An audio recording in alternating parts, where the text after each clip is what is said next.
Hello भाई लोग, देखो चाचा ने छोटे मछली से बड़े मछली पकड़ रहे हैं। छोटे मछली को कांटा में डाल के चारा का हिसाब से वो दूर पे फेंका है। लग गया बड़ा मछली साइज में गया। खींच लो चाचा जी।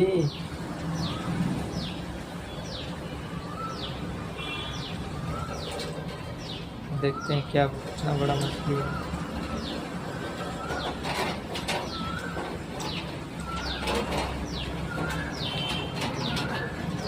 ओ, इतना बड़ा मछली है भाई,